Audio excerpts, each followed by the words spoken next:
ফল গাছের বাগানে ঢুকে যদি ফল না পায়, বাগান ত্যাগ করে বাইরে গেলে কি আর ফল পাবে?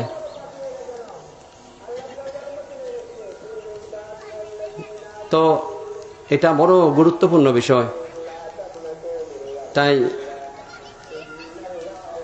ধর্মসভায় এসে যদি সন্তানকে ধর্মের অভিমুখী না করতে পেরে যদি মা বাবারা মোবাইল দেয়, এটা মা বাবার জন্য বড় দুঃখের, বংশের জন্য দুঃখের, নিজেদের জন্য ভবিষ্যতে এটাকে বোমা তৈরি করা হচ্ছে। এটা সন্তান নয়, কালকে আপনাকে আরেকটা সেই বায়না ধরবে, তখন কি করবেন?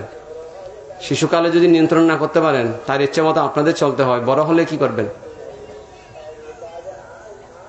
তো সেদিন চট্টগ্রাম থেকে একটা পরিবার বান্দরবনে যায়, মাতা পিতা দুজন আর ওদের একটা মেয়ে। মেয়েটা সম্ভবত অনার্সে না, মেয়েটা আমেরিকায় যাবে পড়াশোনার জন্য, কম্পিউটার ইঞ্জিনিয়ারিং করার জন্য, সফটওয়্যার, কম্পিউটার সফটওয়্যার বা হার্ডওয়্যারে এরকম কিছু করবে। তো ওনার একটা ছেলে ক্লাস 10-এ পড়ে। তো উপশিক্ষা বলছে বানতে, ছেলেকে অনেক আনতে চেয়েছিলাম, দেখুন পরিবারের কর্তা হয়, তারা মা বাবা হয়, তারা গার্জিয়ান হয়, তারা অভিভাবক হয়।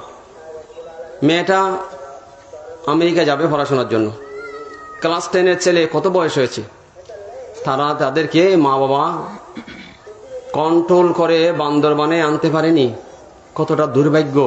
ছেলে বলছে আমি যাব না, আমার বন্ধুদের সাথে, আমার কোনো একটা জায়গায় যেতে হবে, আমার বন্ধুদের সাথে যেতে হবে, তাকে আনতে পারেনি। এই আশ্চর্য ব্যাপার। তো আমি মাকে বললাম, ওনারা মা বাবা দুজন বসে রয়েছে, তা আমি বললাম উপশিক্ষা, গর্ভকালীন, বাল্যকালে, শিশুকালে, গর্ভ রক্ষাকালীন ধর্মশিক্ষা না দেওয়ার পরিণতি এখন বুঝতে পারছেন? ক্লাস 10-এ কি করে ঘাড় বাঁকা করে আপনার ছেলে আসেনি? আপনারা সবকিছু করছেন, আপনার ছেলে কি এখন কন্ট্রোলে আনতে পারেননি? ক্লাস 10-এ পরে, আর কদিন পরে কলেজে গেলে কি হতে পারে, মানে কেমন হতে পারে? তাহলে চিন্তা করুন। তারপর বলছে আমাকে একটা মোবাইল কিনে দাও, মানে 30,000 40,000 টাকা হবে না। তো মা নাকি বলছে ঠিক আছে তুই আগে এসএসসি পরীক্ষাটা পাস কর, এখন তো ক্লাস 10-এ, তো এসএসসিটা পাস কর, তারপর তোকে 1 লাখ টাকার একটা মোবাইল কিনে দেবো, আয় 1 লাখ টাকা। তো সে বলছে এসএসসি পাস করলে 1 লাখ টাকার মোবাইল আমি চাই না, 6 লাখ টাকার একটা মোটর সাইকেল দিতে হবে। তো এখন কি হতে চলেছে ভবিষ্যৎ এখান থেকে দেখা যায় না? তো দেখুন পরিস্থিতি কেমন হয়ে যাচ্ছে এখন। ক্লাস 10-এর ছেলে যদি এখন মা বাবা কন্ট্রোল না করতে পারে, মা বাবার দুর্ভাগ্য, মা বাবার ব্যর্থতা, ব্যর্থ জীবন, কিন্তু ভবিষ্যতে লক্ষণ ভালো দেখা যাচ্ছে না। এই দেখুন এই যে পরিস্থিতি। তো আরেকটা বাবা মা, একটা ছেলে, অডেল টাকা পয়সা, ছেলেকে ধর্ম দেয়নি, ছেলেকে বান্ডিল টাকা দিয়েছে। কেন টাকা আছে? মা সাজুগুজু নিয়ে ব্যস্ত। ছেলের মুখ থেকে যেটা বেরিয়েছে, ছেলে এখন বড় হয়েছে, বড় মানে ওই 12, ছেলে পড়াশোনা করেছে, ভালো স্কুল কলেজ, বাবার পড়াশোনা টাকা পয়সা আছে। হ্যাঁ, তো যেহেতু ছেলেকে ধর্ম দেয়নি, ছেলে ধর্ম ছাড়া বড় হয়েছে, আর বাবা মা যখন স্কুল থেকে যখন গার্জিয়ান অভিভাবক অনেক সময় যেতে হয় না, তার মা নাকি সাজুগুজুতে ব্যস্ত, মা নাকি শপিং এ ব্যস্ত, বাবা ব্যবসায় ব্যস্ত, ছেলের ওদিন মা বাবা প্রেজেন্ট থাকেনি। যেটা ছেলে নিজের মুখে প্রকাশ্যে বলেছে যে তোমরা গেছিলে, প্রয়োজন মনে করেছো, আজকে আমার দিকে আঙ্গুল তুলছে কেন? তোমরা তো তোমাদের নিয়ে ব্যস্ত। বলছে তুমি সাজে গুজে ব্যস্ত থাকো, আর তুমি ব্যবসা নিয়ে ব্যস্ত থাকো, আমাকে নিয়ে এখনো চিন্তা করতে হবে না, সময় অতিক্রম হয়ে গেছে। ছেলের মুখ দিয়ে বেরোচ্ছে, বড় দুর্ভাগ্য দেবে। এবং সবচেয়ে দুর্ভাগ্য, ছেলে টক শোতে এসে বলছে এই মহিলা মহা আশ্চর্য ব্যাপার, অদ্ভুত ব্যাপার। এই মহিলাটা বলছে আর এই ভদ্রলোক বলছে, মানে অদ্ভুত ব্যাপার। একটা মাত্র ছেলে, বাবা মার কত স্বপ্ন ছিল, কিন্তু বাবা মা সজাগ ছিল না। তখন বাবা মা বলছে, হাত জোর করেছে মা। আশ্চর্য ব্যাপার, বলছে বাবা আমাদের ভুল হয়ে গেছে, আমাদের দিনগুলো ভুল ছিল। কেন আজকে ভুল? এখন আর সময় আছে? এখন তো তো বলছে বাবা, ছেলে ড্রাগ নিচ্ছে রীতিমতো সেই বান্ডের বাড়ি টাকা দিয়ে। তাহলে দেখেছেন, আজকে যদি ছোটকাল থেকে যদি হাতে ধরে যদি নিয়ে যেত ধর্মশালায়, প্রার্থনাশালায়, গুরুগৃহে, তাহলে আজকে এই পরিণতি 10 জনের সামনে আজকে মুখ লুকাতে হতো না আজকে। এখন এই লজ্জা ঢাকার কি ঢাকনা আছে? আপনারা বলুন না, ঢাকনা কি আছে? এই লজ্জার রাখার জায়গা কি আছে? না জায়গা আছে, না এই লজ্জা ঢাকার ঢাকনা আছে। হ্যাঁ, তো দেখুন, তো মা বাবা বড় করুণ সুরে হাত জোর করে বলছে, বাবা আমাদের ভুল হয়ে গেছে, তুই একটু ফিরে আয়, তোমাদের একটাই সন্তান, আমাদের টাকা অডেল টাকা বসে, তুই ফিরে আয়। এটা বেশি দিনের ঘটনা নয়, এই দেশের ঘটনা। তুই ফিরে আয় মানে এই ভদ্রলোক কথা বলছে, আপন সন্তান বলছে। এই ভদ্রলোকটা কি বলছে দেখুন, আর বলছে এই মহিলাটা, হ্যাঁ। তো দেখুন আপনারা, তো দেখুন এমনি একটা কথা বলছি, আপনারা অন্যভাবে নেবেন না, আপনাদের বলা দরকার আছে। যেমন এখানে আপনারা বসলেন, বাইরে ছেলেরা কত চেঁচামেচি করছে। আমি ধরুন ওই ছেলেদের গার্জিয়ান, অভিভাবক এখানে কেউ না কেউ আছে। আচ্ছা, তো দেখুন আপনারা এই যে সুযোগগুলো নিজেরা হাতছাড়া করছেন, একদিন ওই ওই ওই সন্তানের মতো শুনতে হবে না তো? এই মহিলাটা, এই ভদ্রলোকটা কি বলছে? আশ্চর্য ব্যাপার, ঠক শুতে বলছে, এই ভদ্রলোকটা কি বলছে? হ্যাঁ হ্যাঁ, দেখুন। সেই কারণে দেখুন, প্রথমে দিব্য জ্ঞান নয়, প্রথমে কাণ্ড জ্ঞান, অর্থাৎ প্রথমে কমন সেন্স। যার কমন সেন্সের অভাব, তার মুখে স্বর্গের কথা মানায় না, শোভা দেয় না, শোভা পায় না। আগে কাণ্ড জ্ঞান, পরে দিব্য জ্ঞান। যেখানে কাণ্ড জ্ঞান প্রেজেন্ট নাই, সেখানে দিব্য জ্ঞানের কথা বেমানান লাগে, অসুন্দর হয়। তো আপনারা, আমি আপনাদের সবাইকে বলবো, আমি 3 তারিখ এখান থেকে বান্দরবনের উদ্দেশ্যে রওনা হব। এখনো বহু সময় আছে, আপনারা এই সময়গুলো একটু আপনারা কাজে লাগান। জীবন বড় গুরুত্বপূর্ণ। বহু জন্মের সাধনা ভাবনার ফলে আপনারা এই দেবদুর্লভ মানব জন্ম লাভ করেছেন। অনেক দিন বেহুঁশে ছিলেন, এখন একটু করে হুঁশের মধ্যে ফিরে আসুন। বহুকাল বেহুঁশের মধ্যে, অ্যানেস্থেসিয়া ব্যতীত আপনারা বেহুঁশ ছিলেন, এখন একটু হুঁশের মধ্যে ফিরে আসুন। না হলে আগামী দিনগুলো হয়তো অনুতাপ করে করেই কাটাতে হতে পারে। আগামী দিনগুলো হয়তো অনুশোচনা করে করেই অতিবাহিত করতে হতে পারে। তো এই কারণে আপনারা আমার জ্ঞাতি হন সবাই। আমি দুলাল বড়ুয়া শিক্ষক, লাইন নিপুকান্তি বড়ুয়া।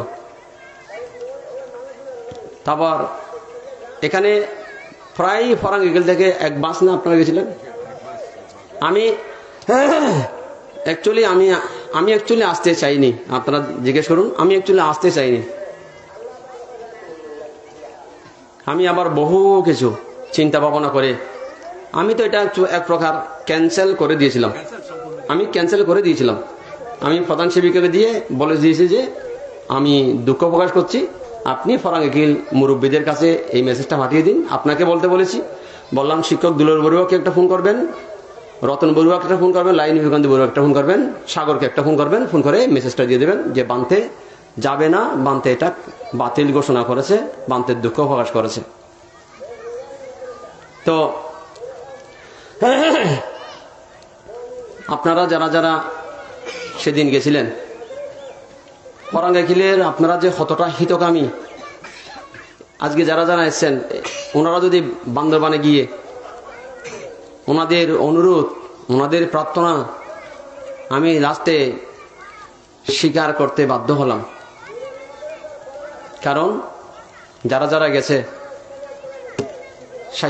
সাক্ষ্যবাসী তথাকথিত বুদ্ধ জ্ঞাতেই সম্বোধন করেছিলেন। তাই ফরাঙ্গিলবাসী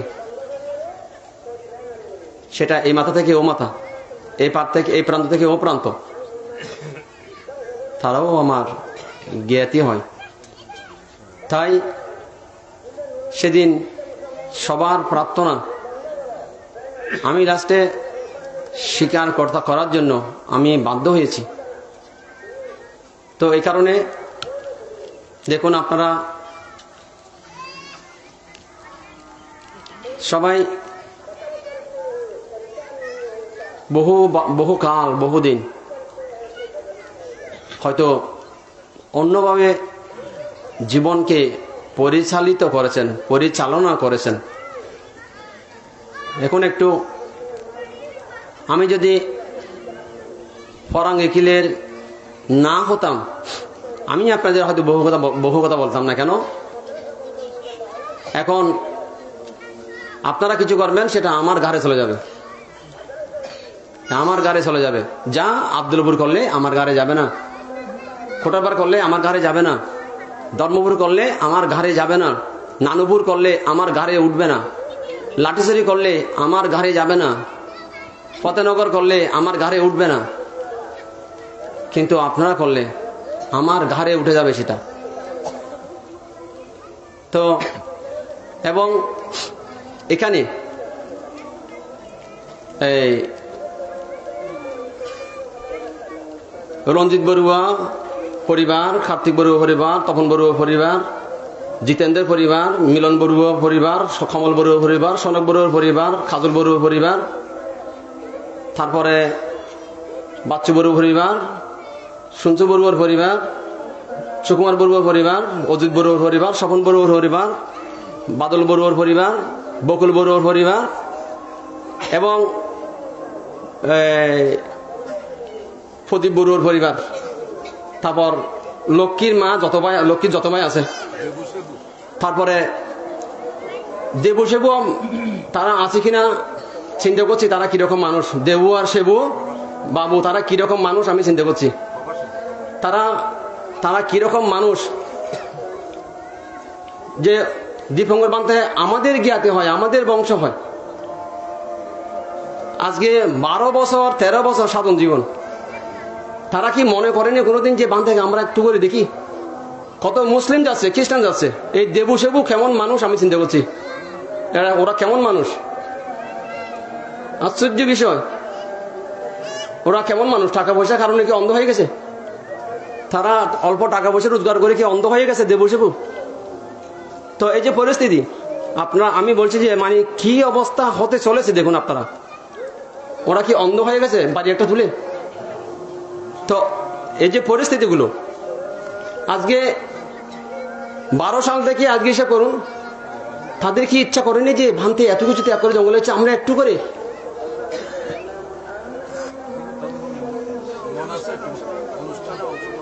না, আশ্চর্য বিষয় এটা। আচ্ছা, আশ্চর্য বিষয়। আচ্ছা, আব্দুলপুর দেখুন, আমি আজকে এমনি কথা প্রসঙ্গে আমাকে বলতেই হচ্ছে। আব্দুলপুর সমর বিজয় বড়ুয়া, আরেকজন ইঞ্জিনিয়ার তাপস বড়ুয়া, তো দুইজন প্রধান শিবিকা হেফি চাকমাকে ফোন করেছে বান্দরবান এবার। তো প্রধান শিবিকা বারবার আমার ওখানে যাচ্ছে, হেফি চাকমা বলছে বান্ধে আব্দুল্লাপুর থেকে সমর বিজয় বড়ুয়া ফোন করছে, পরে একদম কন্টিনিউ ফোন করছে ইঞ্জিনিয়ার তাপস বড়ুয়া। তো ওনারা বলছেন যে বান থেকে একটু বলুন আমাদের ফাংটা নিতে। তো আমি প্রধান শিবিকা বলছে বানতে আমাকে বারবার ফোন করছে, আমি কিছু বলছি না, আপনি তো মৌন আছেন। তা আমি বললাম বলুন।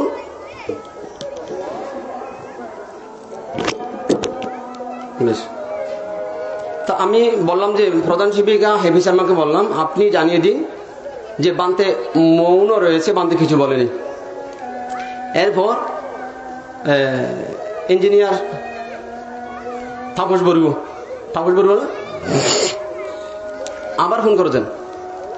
তা আবার ফোন করে বলছেন, বান্তেকে আপনি একটু বিনয়ের সাথে বুঝিয়ে বলুন আমাদের ফাঙ্কা যাতে নেই। তো আমি এখানে এসে শুনলাম রতন বড়ুয়া উনি তাদেরকে পরামর্শ দিয়েছিল, আপনারা 2-1 জন মিলে একটা গাড়ি নিয়ে আপনারা একটু বান্দরবনে যান। কিন্তু ওনারা বান্দরবনে গেলেন না। আচ্ছা, ওনারা কি বিহার কমিটির সভাপতি সেক্রেটারি এই অহংকারে যায়নি? পদমর্যাদা ওনাদেরকে কি অন্ধ বানিয়ে দিয়েছে? এই 2 জন উপাসককে ওনারা বিহারের সেক্রেটারি সভাপতি হয়ে কি অন্ধ হয়ে গেছে? তারপর লাস্টে বলছেন বান্তে কি ভাঙ নেবে কি নেবে না, ইয়েস নো একটা কথা বলতে বলুন না। আচ্ছা, কথাটা কিরকম? বলছে বান্তে ইয়েস নো একটা বলুন। তো আমি বললাম, আমি ফরাঙ্গি খিলে না আসা পর্যন্ত আমি কিছু বলতে পারবো না, এরকম মেসেজটা আমি লাস্টে দিয়েছি। তো এটা দেওয়ার পর ওখান থেকে আরেকটা মেসেজ দিয়েছে যে বান্তে নিতে পারবে কি পারবে না একটা বলে দিলে হবে। কতটা ব্যতিক্রম ধর্মী বাক্য ওনাদের মুখ থেকে বেরোচ্ছে, আপনারা একটু চিন্তা করুন। কতটা অসুন্দর বাক্য বেরোচ্ছে। ওনারা কি বিহারের সভাপতি সেক্রেটারি হয়ে টাকা পয়সা কিছু থাকলে ওনারা কি এরকম অন্ধ হয়ে যাচ্ছে এখন? তো দেখুন, আজকে এই তো চিন্তা করুন, ওনারা কি প্রয়োজন মনে করেনি যে আমরা একটু বান্দের কাছে আমরা 5 জন মানুষ যাই, এতে কি মান সম্মান চলে যেত? বান্দরবানে গেলে কি মান সম্মান কমে যেত ওনাদের? তো দেখুন, তো এরকম পরিস্থিতি যদি সমাজের মধ্যে হয়, তারপর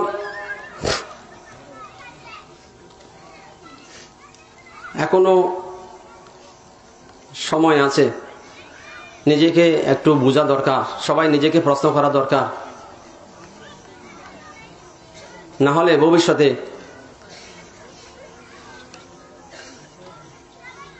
নিজের কর্ম নিজেকে বন্ধনে আবদ্ধ করে দুঃখ দেবে, কষ্ট দেবে, ফিরা দেবে। অন্য কারো কর্ম আপনাকে দুঃখ কষ্ট দেবে না, নিজের কর্ম নিজেকে আবদ্ধ করে ফিরিত করবে, ব্যতীত করবে। তো এখন এখানে আমি আপনাদের সবাইকে বলবো, যারা দীপু, বিদু, বিদেশ যারা যারা আছে, আমি আপনাদের সবার পরিবারের সবাইকে আপনাদের বলছি এই কারণে, ওনারা যে একটা ওই অমুক ঘুষে সমুক ঘুষে নেই সমাজে আছে না। এখন আমি আপনাদেরকে ডাইরেক্ট বলছি এই কারণে, আমি সৌভাগ্য আর দুর্ভাগ্য আমি সেটা বিচার করব না, আমার জন্ম আপনাদের ওখানে হয়ে গেছে। এই জন্য আপনাদের বলছি, আপনারা একটু পরিবর্তন হন, সরাসরি আপনাদেরটা আমার গাড়ি বেশি চলে আসবে। আপনারা ব্যবহার, আচার আচরণ আপনাদের একটু পরিবর্তন হতে হবে, আগের চাইতে অনেক বেশি পরিবর্তন হতে হবে। তো আপনার আমি চাইছি, দেখুন, আমার ত্যাগ আপনাদের সুখের কারণ হোক। আমার ব্যক্তিগত দুঃখ আমি মেনে নেব, তা আপনাদের সুখের কারণ হতে হবে। কিন্তু আপনাদের দুঃখ দিয়ে আমি এরকম ব্যক্তিগত কোনো সুখ চাইছি না, আমি কোনোদিন প্রত্যাশা করব না।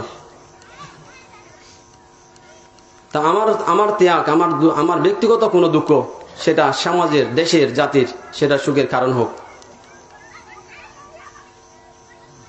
আমার ব্যক্তিগত কোনো সুখ জাতির দুঃখে পরিণত না হোক, এমন সুখ আমি কোনোদিন প্রত্যাশা করব না। আজকে জনারণ্য ভিক্ষু যেটা বলেছে আপনাদেরকে, তার কথাগুলো ঠিক না? তো খুব চিন্তার কথা, ভাবার কথা, গোছ গাছ করে। তো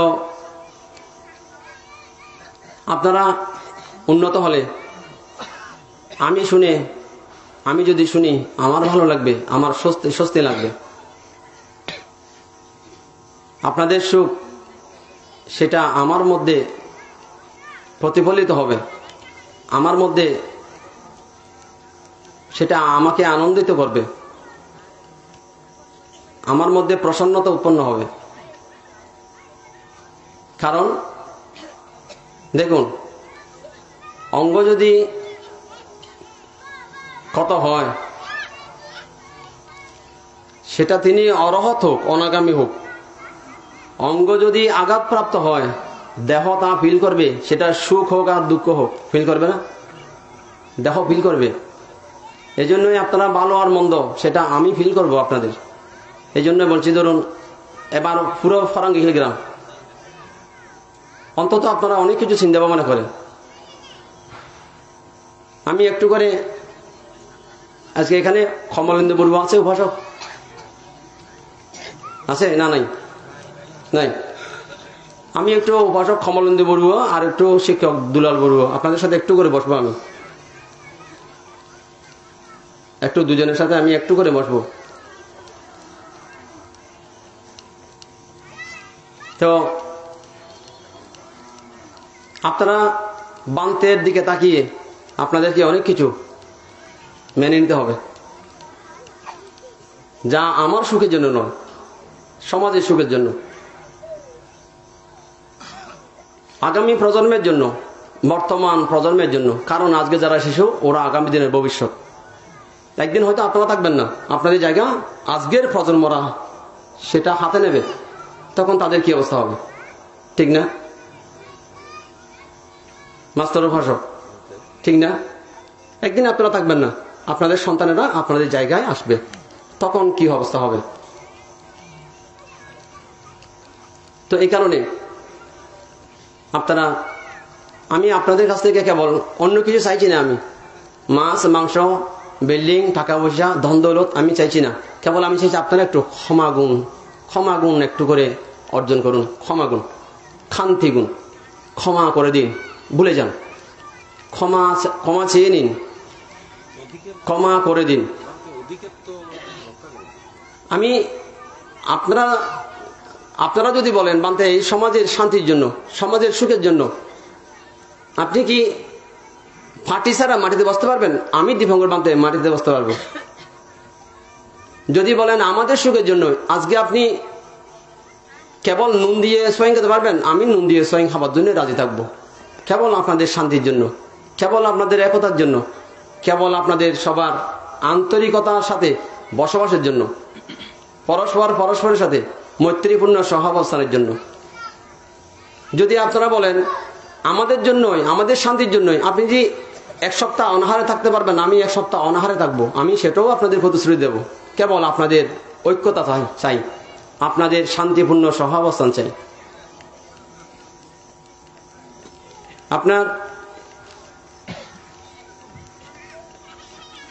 অনেক সময় আপনাদের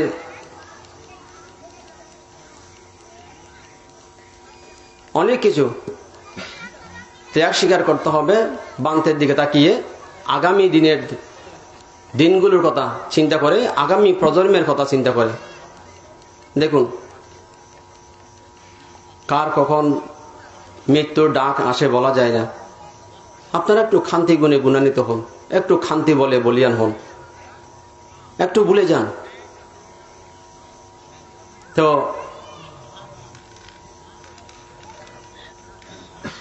আপনারা এখন শত্রু মিত্র আপন পর, কাছে দূরে, হিন্দু মুসলিম বৌদ্ধ খ্রিস্টান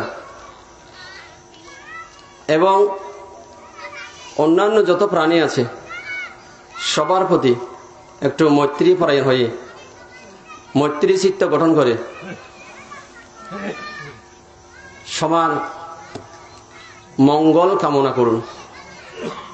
সারা পৃথিবীতে, সমগ্র পৃথিবীতে সবাই ভালো থাকুক, পৃথিবীর প্রত্যেকটা কোনায় কোনায় শান্তি বিরাজ করুক। আমি বলবো, আপনারা সবাই একসাথে বলবেন। ওই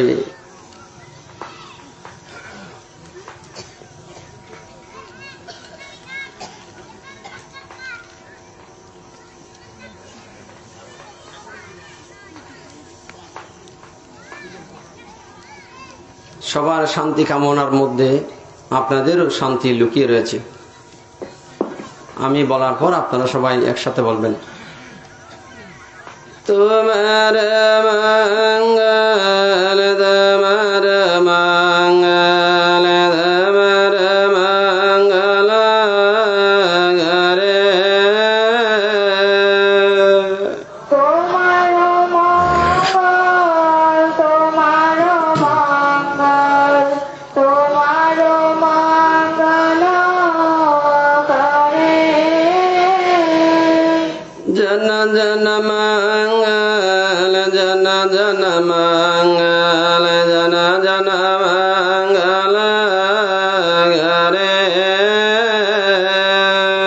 জন জন মঙ্গল জন জন মঙ্গল জন জন মঙ্গল করে সবার মঙ্গল সবার মঙ্গল সবার মঙ্গল রে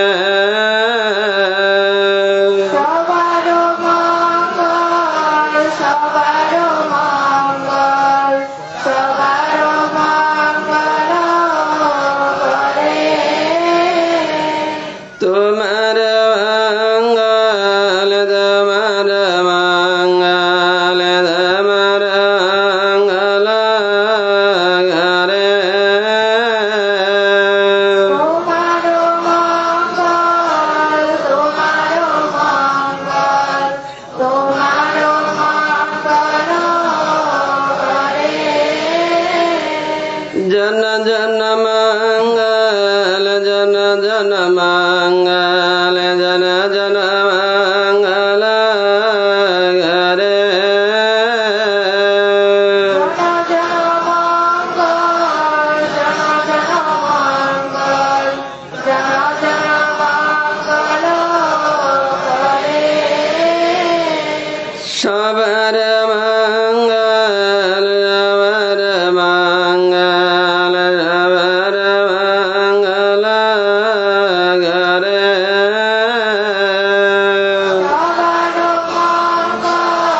সবার মঙ্গল সবার মঙ্গল সবার মঙ্গল করে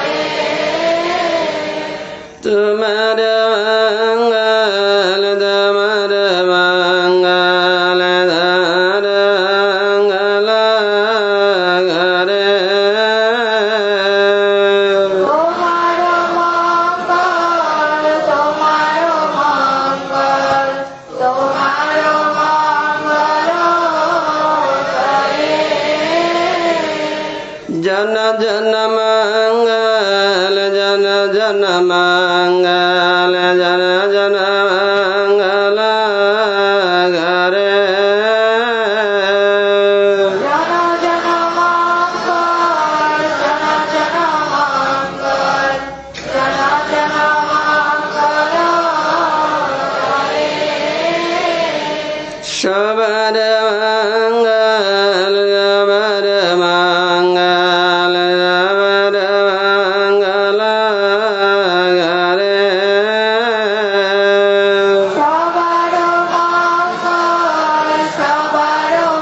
মঙ্গল সবার মঙ্গল সবার মঙ্গল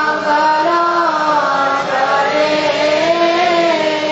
সবার মঙ্গল সবার মঙ্গল সবার মঙ্গল রে সবার মঙ্গল সবার মঙ্গল সবার মঙ্গল করে তোমার মঙ্গল তোমার মঙ্গল তোমার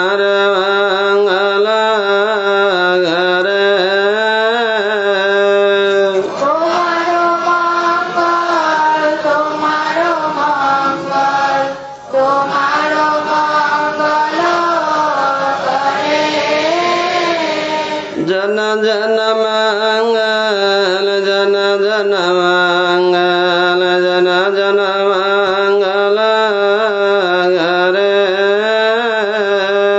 জন জন মঙ্গল জন জন মঙ্গল জন জন মঙ্গল হরে